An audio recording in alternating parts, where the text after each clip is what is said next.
And we are back now with the two Republican senators posing the latest challenge to President Bush's Iraq strategy, Senator John Warner of Virginia and Senator Richard Lugar in Indiana. And Senator Lugar, let me begin with you. You heard Mr. Hadley there. He had kind words for both you and Senator Warner, but he says we're on a sensible schedule now. It's not time to change strategy. Well, the president apparently talks to General Petraeus by long distance every week, and he's going to call upon General Petraeus to give a report that Senator Warner's legislation before called for. I would hope that as they have these conversations, they engage in planning so that by the time we come to October 16th, when our resolution calls for a plan to be made public, there is some agreement with General Petraeus and our president. My point in speaking out on June 25th was to give the president an opportunity on his own to prescribe plans for our country. He has chosen really to rely upon General Petraeus's report and to take at least a couple more months for the military planning. But also this week, the president did announce that Secretary Rice and Secretary Gates are going to the Middle East. That was clearly something that I asked them to do in the June 25th speech, and our amendment makes more specific. They need to talk to the Saudis, to the Syrians, to the Iranians, to others who probably are putting people into Iraq now who are a threat to the country. That we can do now. We don't have to wait until the 15th of September and General Petraeus' report. And I would hope that diplomacy would be very, very vigorous in the coming months. It sounds like in May. Senator Warner, your resolution also says that the original resolution calling for the use of force in Iraq needs to be revised. There needs to be a new one. Why is that necessary, and what do you hope it will accomplish? Well, I was actually one of the 4 senators that drafted that for Senate leadership. And that resolution, surprisingly, today just simply says 2 things. One, we the United States, the president, utilize forces to protect us against Iraq. Iraq's gone. I mean, the government of Saddam Hussein is gone. So that phrase seems to me not to hold much. The second is that we'll enforce all the resolutions of the United Nations.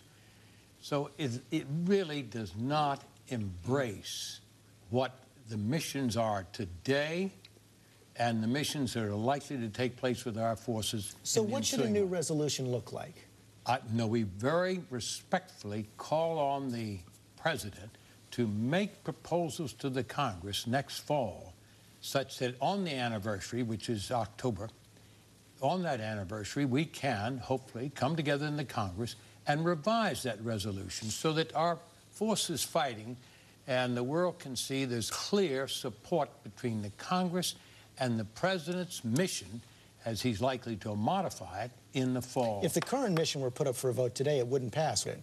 I doubt very much that it would. Except this, George. You pointed out in your opener that we changed the strategy. We're trying to force the president to change the strategy now. I carefully drew this resolution with this rule book. This is the Constitution. The president's commander-in-chief, he put this strategy on the 10th of January this year into effect. I expressed some concerns about it, but once it went into effect, the troops start fighting. The Congress fell in behind it, the president. And there's nothing in the Warner-Lugar amendment that in any way dislodges this strategy from going forward through September. But you require planning for a new strategy come October. Start now, yes, to think about all of the options. I mean, they're in daily contact with Petraeus.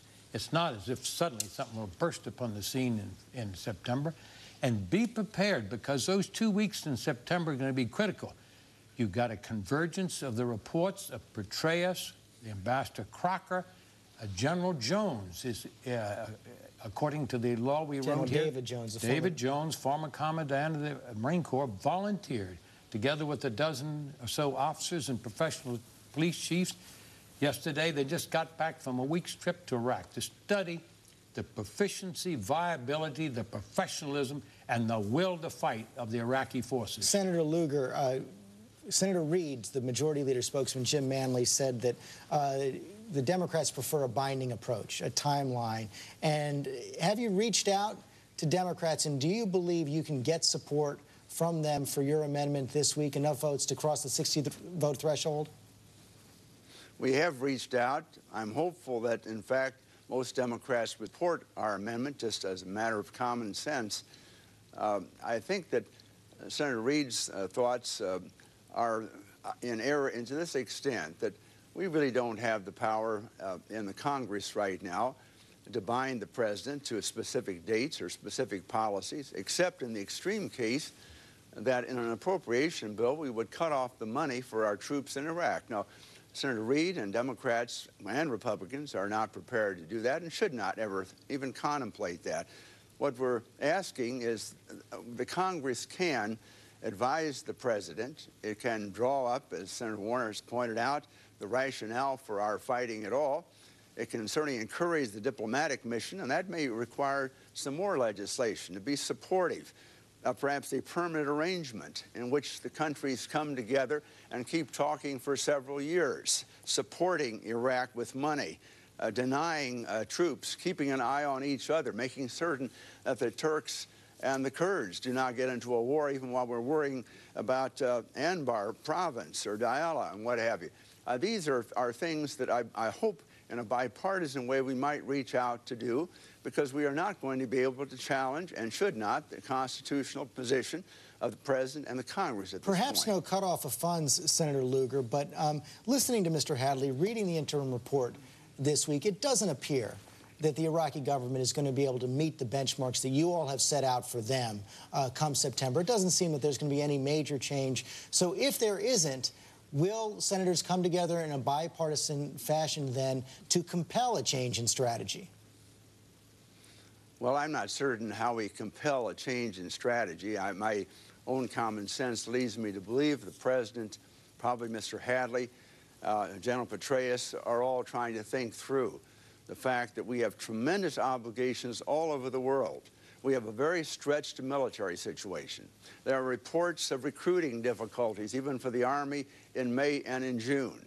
In other words, they're not oblivious to the dangers that face our country in every direction, nor are they oblivious to the fact that the Iraqis are not going to form much of a government during this period of time, and for that matter, during the calendar year. Foreign Minister Zabari, who has been over visiting with senators, says, listen, gentlemen, you're the one picking up our goals, that is Iraqi goals, and saying these are your benchmarks for helping us. As we see in the press today, Prime Minister Maliki is saying, if in fact, United States folks, you want to leave, fair enough. We're prepared to provide our own security. Well, that is a strange assertion, but the fact is that Iraqis, and Zabari is one of them, already assume that the United States is planning to leave. Now, I'm not hoping that we leave. The proposal I think that Senator Warner and I are making is that we are going to have a presence, because for the diplomacy to work, for the others to have credibility, we have to be there. We have to train people. We have to keep down terrorists. We have to keep looking for the al-Qaeda. What we're looking for now are plans that are much more realistic with the use of our troops in Iraq, in the Middle East, and worldwide.